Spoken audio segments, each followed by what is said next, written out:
Et le BTC qui semblerait s'essouffler, on attend n'empêche une légère hausse encore vers les 11 250 $, mais pas forcément beaucoup plus haut. Pour malheureusement, après, vous le voyez bien à l'écran, c'est assez explicatif et assez finalement illustratif et imagé et bien continuer à descendre le long de cette ligne jaune. Je rappelle pour les nouveaux sur la chaîne, ce que vous voyez à l'écran en jaune, en fait c'est une macro-figure qui est placée depuis des lustres entre guillemets, c'est-à-dire qu'on va retourner sur une rétrospective qui voyait cette hausse bien entendu et également le second crash qu'on va reconnaître normalement si le plan est actuellement bien dessiné. On retourne pour ce faire depuis le 20 mars de l'année 2020, donc il y a quand même 5 à presque 6 mois maintenant. On a agrandi l'écran, on voyait la hausse, vous le voyez bien à ce moment-là, je rappelle, au moment d'enregistrement de cette vidéo-là, attention, on a d'autres avant qui voyaient déjà la hausse avant, mais voilà, le plus explicatif et vraiment le plus illustratif est à réimage sur cette vidéo du 20 mars. N'empêche, à ce moment-là, on était à 6 645 $.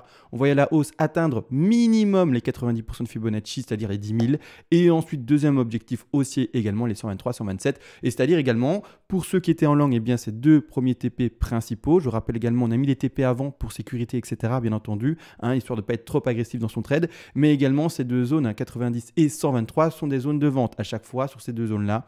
À 90% de Fibonacci et à 123, donc les deux petites lignes, il y a une grosse zone de résistance. Actuellement, on a touché le sommet aux alentours des 12 200, 12 500 $ selon les échanges et on reconnaît un retracement baissier. Pour le moment d'ailleurs, ce retracement baissier, selon moi, n'est pas fini. Donc, je rappelle également comment on a placé ce sommet de B. Rien de compliqué. Vous le voyez ici à l'écran précédent. On a mis notre Fibonacci et c'est la zone vraiment 123, 127. Je vais le refaire rapidement en 2 secondes avec vous. Comme ça, vous voyez également le travail fait rapidement. Vous voyez comment on trouve ça finalement. On place le Fibo, on le place ainsi. Et la zone de vente, ce sont les 123, 127. Voilà, très simple, bien entendu. Réaction baissière. Il y en a qui ont shorté le marché, bien entendu, étant donné que la flat est très propre. Et maintenant, on va analyser ceci. Avant d'analyser tout ceci, d'ailleurs, de manière plus précise, là, on voit le macro-figure. Et d'ailleurs, durant cette vidéo, je ne vais pas beaucoup en parler, il me semble. On va partir vraiment sur des plans, entre guillemets, plus complexes, c'est-à-dire qu'on va faire du swing trade, entre guillemets, en journalier, des choses comme ça. On va regarder finalement où on en est. Ce que vous voyez à l'écran, c'est exactement la même chose que juste précédemment, juste que je l'ai mis un peu en shadow. Et donc, en gros, c'est la même chose, sauf qu'il y a plus de détails à l'écran. Il y a, encore une fois, je rappelle, dans les décomptes, des espèces de petites vagues, dans des petites vagues. Finalement, c'est des poupées russes qui s'emboîtent toutes. Donc, maintenant, avant de commencer tout cela, encore une fois, vous le savez, on passe par la petite intro. Et bonjour à tous, aujourd'hui bien heureux de vous retrouver sur le BTC face au dollar, 2 jours sans vidéo, mais voilà, intro faite et encore une fois, vous le savez, je remercie les personnes qui font des donations pour soutenir la chaîne. Je rappelle, encore une fois, je suis humain, ça me demande beaucoup de temps, beaucoup de pédagogie, beaucoup finalement de messages à passer, etc., de partage également par rapport à finalement des plans de trading, des plans d'investissement et tout cela, ça demande comme dit l'investissement, du temps personnel et ceux qui veulent appuyer ce temps-là, également récompenser ce temps-là et cette pédagogie de partager, vous pouvez le faire, vous êtes totalement libre et ça fonctionne, je le rappelle, par donation et surtout également par palier de donation. Déjà vers les premiers paliers de donation, en plus de ça, pour vous remercier finalement à mon tour, en contrepartie, je vous envoie tout volontiers toutes les règles des lots en français. Alors je rappelle, je l'ai écrit personnellement de manière concise en français pour que ça soit facilement accessible et je rappelle également, j'aurais pu faire semblant d'écrire un PDF en 200 pages, mais l'objectif ce n'est pas de faire semblant, l'objectif c'est de passer un message rapide, que vous puissiez l'apprendre rapidement et facilement et non pas de faire genre c'est compliqué, etc. Tout est concis en 32 pages et avec ça, vous pouvez tout simplement maîtriser avec de la pratique tout ce que j'explique et de toute façon, vous avez mes vidéos pratiquement journalières qui sont là également finalement pour vous expliquer chaque situation expliquée dans le PDF. Donc maintenant, merci à tous, etc. Là, on le zappe et c'est fini. On agrandit l'écran, je le dis, je ne vais pas parler de la macro-figure en tant que telle aujourd'hui. On attend un crash, etc. avec différents objectifs et tous les paliers ont déjà été placés dans les vidéos précédentes. Palier d'achat pour les investisseurs, également palier finalement de rachat de position pour les traders. On ne va pas vraiment parler aujourd'hui. En fait, ce qui m'intéresse, c'est de parler de ceci. Alors, du coup, je vais zoomer dessus et ayez conscience pour ceux qui n'ont pas l'habitude, on va zoomer en vraiment une time frame assez petite. On va passer du 3 septembre jusqu'à actuellement, donc vers le 18 septembre. On va zoomer dessus et on va regarder qu'est-ce qui se passe. C'est-à-dire que je ne peux pas rester en daily pour zoomer là-dessus. Ici, je ne peux pas rester en daily, c'est illisible. En daily, on va passer en 4 heures, voire même en 2 heures, il me semble. Donc ici, pour commencer, on passe en 4 heures. Alors attention, je rappelle vite fait pour les tout néophytes, on descend encore et toujours. Attention, là, on repart vite fait sur le macro. Vous voyez bien en jaune la B vers la C, full détail pour ceux qui ont du mal à le visualiser. Ici, on est bel et bien dans la B vers la C. Et du coup, sur l'autre plan, il y a plein de petits dessins. D'accord, attention à ça. C'est-à-dire que la B vers C, full détail, comme je vous l'ai dit. En fait, cette C doit être composée de 5 vagues. J'ai mes 5 vagues ici qui sont indiquées en blanc. 1, 2, 3, 4, 5. Je vais retirer en fait l'énorme cycle ici. Ça, c'est une vague d'énormes cycles. En fait, le cycle haussier, je vais la retirer. Boum, je vais juste la mettre de côté. Comme ça, elle ne gêne pas. Et comme ça, on voit facilement. D'accord? Donc, il me faut pour descendre 5 vagues. Ça, c'est important. Et là, on va faire, comme je l'ai dit en début de vidéo, une poupée dans une autre poupée, etc. Vous avez compris. Les fameuses poupées russes, c'est-à-dire finalement des petites vagues dans des petites vagues dans des petites vagues, ou alors en des grandes vagues qui sont constituées de plus petites vagues, si on peut l'exprimer de cette manière. Donc, je zoome ici, en fait, sur une micro-vague. C'est une vague de correction. C'est un petit rebond de 2. Attention, encore une fois, on se rappelle d'une chose, c'est qu'un crash ou également un marché haussier ne se dessine jamais qu'avec un seul style de bougie, une seule couleur de bougie. Par exemple, un marché haussier ne sera fait pas uniquement que de bougies vertes, il y aura également le mélange de bougies rouges. Il y a toujours un moment où les vendeurs ou les acheteurs sont plus forts et donc ils montrent ça par des couleurs, en tout cas par finalement la fluctuation du prix. La même chose dans une tendance baissière, on ne verra pas et uniquement que des bougies rouges, d'accord? Il faut que dans la tendance par exemple baissière, on reconnaisse également des rebonds, et c'est-à-dire des bougies vertes. Donc les bougies vertes, elles sont là, mais malheureusement, ou en tout cas dans notre plan à nous, on est déjà de nouveau dans une tendance baissière et malgré tout, il y a des rebonds. Le rebond que l'on voit actuellement est un rebond de sous 2, une toute petite vague. Attention les débutants, encore une fois, je ne vais pas aller trop dans les détails, sinon je vais vous perdre et ça va être trop long. Donc je vais un peu sauter certaines étapes et on va directement en fait sur une sous-vague, encore une fois, qui est une impulsive d'une ABC en flat. Alors beaucoup de complexité, je suis au courant, mais voilà, je dois en tout cas avancer pour ceux qui sont plus avancés et non néophytes, et donc j'essaie un peu d'accélérer, n'empêche. Donc je mets des vagues en retrait, parce qu'on n'en parle pas, parce que voilà, on ne les aborde pas aujourd'hui. On va vraiment parler, je vous le dis, peut-être qu'on les abordera après, mais on va vraiment aborder aujourd'hui finalement les sous-petites vagues. Donc je mets ça d'ailleurs, la macro en shadow. Voilà, en shadow, en tout cas en transparence assez importante. Donc là, ABC composé, vous le voyez bien ici, en 5 vagues, en 5 vagues pour terminer la C. Ici, il y a une chose que j'ai envie de montrer et je vais beaucoup m'attarder sur ceci. Pourquoi? Parce qu'en fait, clairement, il faut comprendre une chose. Je vais la mettre en bleu celle-là et la mettre en retrait. Il faut comprendre une chose ici, c'est que je suis confronté, et vous également, si vous faites le décompte, à mon avis, dans le même plan, c'est-à-dire qu'on décompterait déjà un sommet de 3 maintenant. La chose est que, et je l'ai dit dans les vidéos précédentes, une 3 qui s'arrête déjà maintenant, c'est-à-dire aux alentours des 11 100 $, c'est vraiment précoce. C'est-à-dire que je rappelle, une 3, vous êtes au courant à force de me suivre, mais doit normalement statistiquement au moins atteindre les 161,8% Fibonacci. Où est-ce qu'on en est? On est à peine au 123, un peu plus. On n'a pas du tout atteint les 161,8% Fibonacci. Donc ça, il faut comprendre, c'est une statistique qui est très faible, si on doit l'admettre comme suit. Donc ce qui est à dire, je vais d'ailleurs le montrer dans le PDF. Et rapidement, les stats. Je voulais montrer les stats de 3. Donc je rappelle, on a ici, vous voyez bien, plus de 45% de terminés entre les 161,8 et les 175% de Fibonacci, plus 30% pour plus, vous avez compris, entre les 175 et les 261,8, et encore ici 8% pour terminer au-dessus. C'est-à-dire qu'en fait, en additionnant ceci, on est à 75, plus encore 8, on est à 83. Donc c'est-à-dire qu'on a plus de 83% de chances statistiques de terminer au-delà des 161,8% de Fibonacci. Et la différence, vous l'aurez compris, les 17% de chances qui manquent, qui reste finalement, c'est de terminer en dessous, donc faire une 3 courte. Donc du coup, je vous le dis, les statistiques ne sont pas en cette faveur-là. Malgré tout, quand on voit une 3 courte, ou en tout cas faible, on doit l'admettre. J'aime bien faire l'analogie avec. Par exemple, quand vous croisez une Ferrari en rue, c'est pas parce qu'on en croise rarement que du coup on va dire non, en fait c'est une fausse, c'est une Toyota qui a été remasterisée ou des choses comme ça. Non, d'accord, c'est une Ferrari que vous voyez en rue, même si c'est rare, vous actez le fait que vous voyez une Ferrari en rue, d'accord? La même chose ici, il me semble, et je vous dis que c'est rare, et c'est même pas il me semble, c'est écrit et c'est comme ça, c'est rare, mais si c'est bel et bien une 3 qui est ici indiqué en dessous des 161,8 avec cette fameuse statistique des 17%, il faut l'accepter. Alors pourquoi est-ce que je mets beaucoup l'accent là-dessus? Parce que premièrement, déjà visuellement, on voit, d'accord, attention, on voit, les vagues souvent font une forme homogène, c'est-à-dire qu'elles prennent un élan et puis quand en fait elles s'arrêtent et que ça s'essouffle, c'est qu'il y a la vague qui est normalement finie, d'accord, sauf quelques exceptions.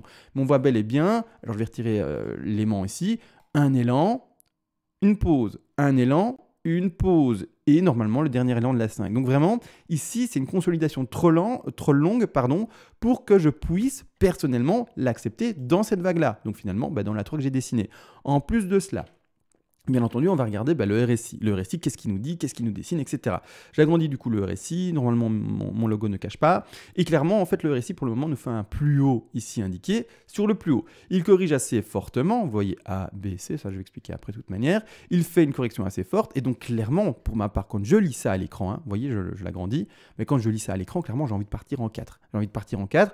On verra bien entendu avec le temps, c'est-à-dire d'ici les quelques heures peut-être, voire même les 1 jour, 2 jours, 3 jours, comment ça va évoluer. Mais c'est-à-dire que pour valider la dernière 5 ici, et donc se dire, voilà, en fait, c'était bel et bien une 3 qui allait en dessous des 161,8% de Fibonacci avec 17% de statistiques, et bien clairement, il faudra qu'on lise une divergence, bien entendu, ici. C'est-à-dire qu'en fait, ce que je veux indiquer, c'est un RSI qui, comme vous voyez ici, va monter, ne jamais parvenir à remonter au-dessus de son précédent RSI ici, d'accord, s'écraser par la suite, tout simplement, alors que sur le cours, qu'est-ce qui va se passer? C'est tout le contraire, et c'est bien entendu ça qui va indiquer finalement notre divergence baissière dans ce contexte-ci, c'est-à-dire en fait un cours qui va bel et bien faire un nouveau plus haut par rapport à son précédent plus haut, alors que sur le récit, j'ai expliqué plus bas par rapport à son précédent plus haut. Pardon. Et c'est-à-dire que quand on verra cette divergence-là, on dira, ok, d'accord, on a de fortes et voire même énormes chances qu'on soit bel et bien dans cette statistique extrêmement faible. À ce moment-là, on validera tout ça et on partira bien entendu dans la dernière vague, pas dans la dernière vague, mais la suivante vague baissière, et donc finalement la seconde, ou même voir la prochaine vague baissière. Donc ici, la 2, puis après vers la 3 ici. Vous voyez ici que j'ai mis en shadow, je vais mettre maintenant en visible, donc boum, et puis après on récrase tout et on descend, d'accord? Donc ça à voir maintenant, j'essaie de remettre ça en shadow, voilà. C'est-à-dire que clairement, pour le moment, je parle là-dedans. Comment est-ce qu'on travaille ça? Alors, encore une fois, tout est mis dans le PDF pour ceux qui l'ont. Malgré tout, je vais l'illustrer aujourd'hui. Je le fais très rarement parce que c'est un cas de figure qu'on a très rarement. Mais aujourd'hui, je vais l'illustrer. Comme ça, je vous suis. Et comme ça, vous voyez également un exemple de comment placer cela. Et bon, voilà, vous avez l'exemple direct en vidéo. Et puis, c'est très bien comme ça. Comme ça fait finalement une interaction interactive avec le PDF. Et également, finalement, avec, entre guillemets, mes cours, comme on peut les appeler, vidéo. Parce que c'est surtout, encore une fois, je le rappelle, à une destination pédagogique ce que je fais, même si je suis très souvent très juste, n'empêche, je n'aime pas le copy trading. Je veux que si vous faisiez du trading, c'est parce que vous-même, de votre côté, vous avez fait une réelle analyse et que vous êtes peut-être également, pas appuyé, mais que vous avez regardé l'avis d'un autre analyste, en tout cas l'analyse du coup d'un autre analyste, et vous dites, voilà, qu'est-ce que lui il dit? Est-ce qu'il voit complètement autre chose? Est-ce que son regard est pertinent, oui ou non? C'est plutôt ça que j'encourage, et non pas du copy trading. Si vous faites du copy trading, s'il vous plaît, arrêtez. C'est que vous n'êtes pas encore maître de vous-même et que du coup vous faites entre guillemets n'importe quoi, parce que le jour où l'analyse sera mauvaise, comment expliquer? Vous allez finalement rejeter toute la faute sur la personne qui aura fait l'analyse et pas sur vous-même. Alors c'est facile bien entendu de faire cela, mais vous allez rager et c'est pas bon, parce que clairement en fait ça sera vous et uniquement vous le fautif. Donc ici ce qu'il faut comprendre maintenant, on part directement dans l'analyse, et voilà, petit côté pédagogique, psychologique passé, on part en fait dans l'élaboration de cette dernière 5, c'est-à-dire que pour voir ce point 5, vous le savez, on le fait de manière différente, d'accord? Donc pour ce cas de figure avec une 161, donc en tout cas une 3 qui est inférieure à 161,8, on part le premier clic à la racine, troisième clic à sommet de 3, donc ça change complètement, hein. Troisième clic au sommet de 3 par rapport finalement à une 3 qui dépasserait les 161,8, et ensuite le dernier clic, on le pose à la fin de 4. Alors maintenant, la 4 n'est pas finie. La 4 n'est pas finie. Peut-être que c'est maintenant. On va regarder ça. Je vais regarder ça après. Mais pour le moment, la 4 enfonce encore toujours tout. Il pourrait enfoncer plus fortement, mais on va regarder ça dans quelques secondes également. Malgré tout, je vais spéculer que la 4 est finie maintenant, mais on va regarder ça dans 2 secondes ensemble, bien entendu. On spécule, c'est-à-dire que là, il n'y a encore aucune certitude que c'est fini. Malgré tout, là, maintenant, je peux déjà placer des objectifs. Attention, une chose, pour ceux qui ont un PDF plus ancien d'il y a 1 mois ou 2, quelque chose comme ça. Il faut savoir, donc là, je pense que c'est la page 10 où j'explique ça, pour l'élaboration de ce Fibonacci par rapport à une 3 qui n'est pas en extension, donc qui ne dépasse pas dans ce contexte-là les 161,8% de Fibonacci, il faut remettre, ou en tout cas écrire au BIC à côté ou quoi que ce soit, ou ajouter au PDF les 38,2. Vous avez normalement, ceux qui ont le PDF un peu plus ancien, l'objectif des 61,8, l'objectif des 100 et l'objectif des 161,8. Ajoutez les 38,2 par expérience, etc.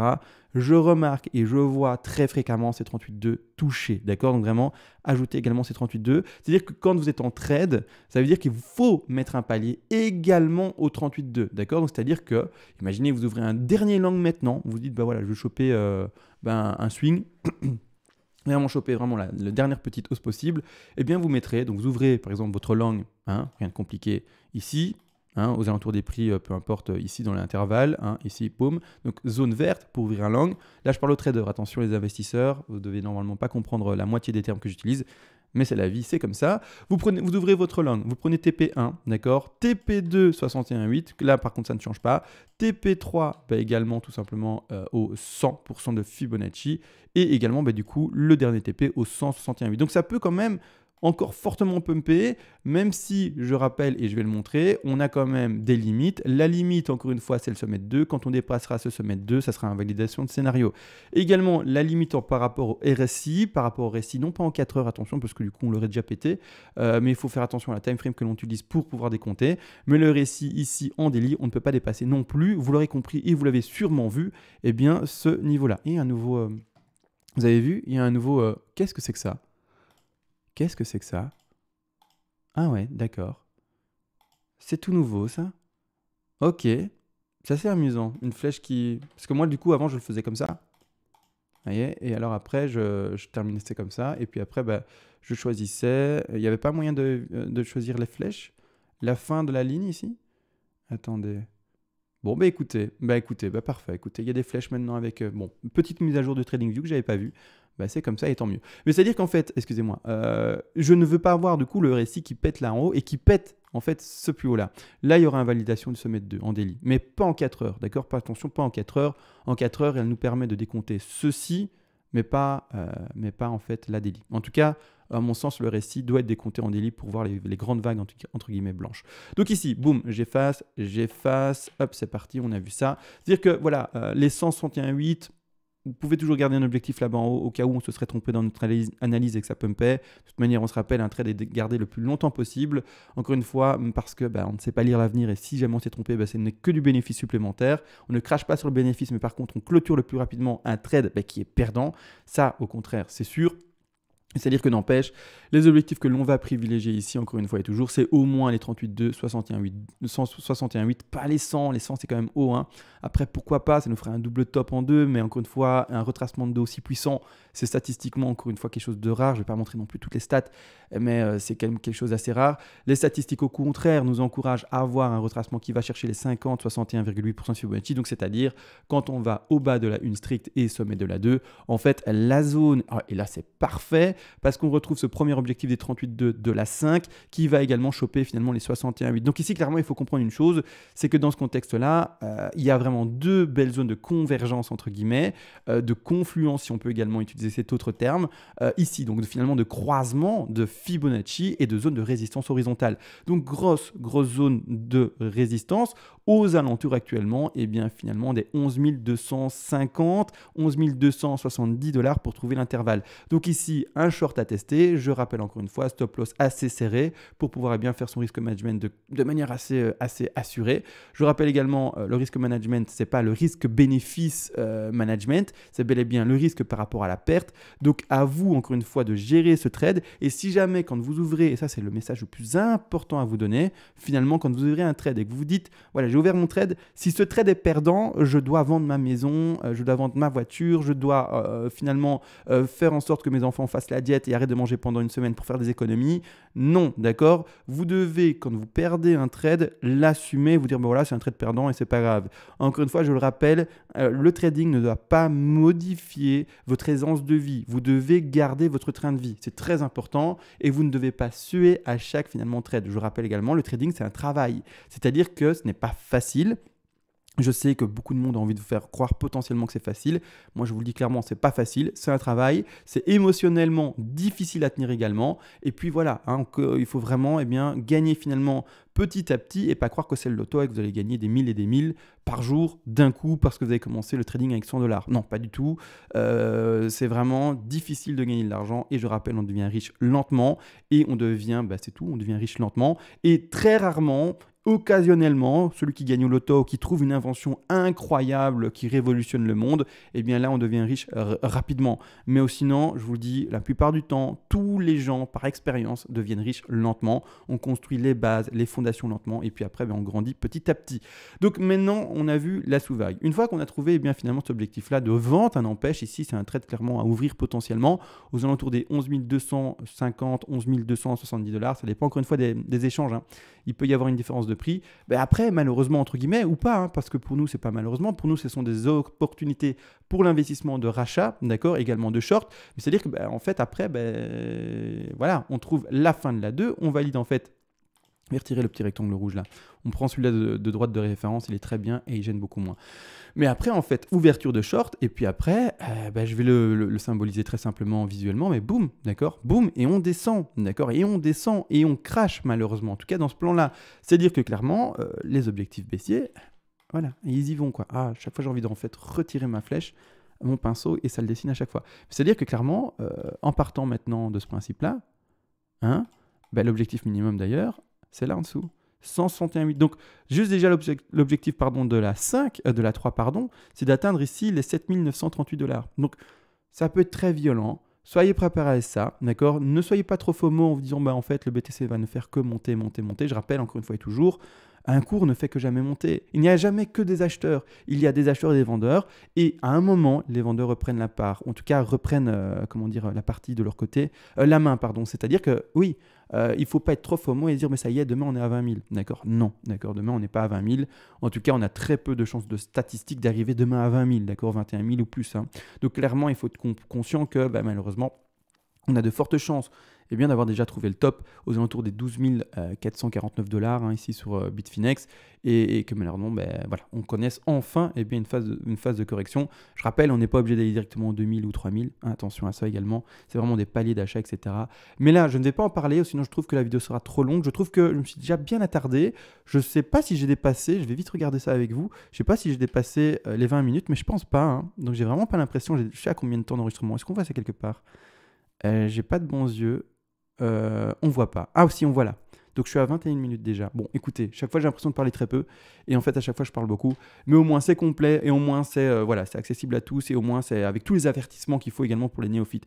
Sur ce, j'ai tout vu pour moi aujourd'hui. Voilà, on devrait continuer à baisser malgré la dernière petite vague haussière. Et puis, malheureusement, cracher.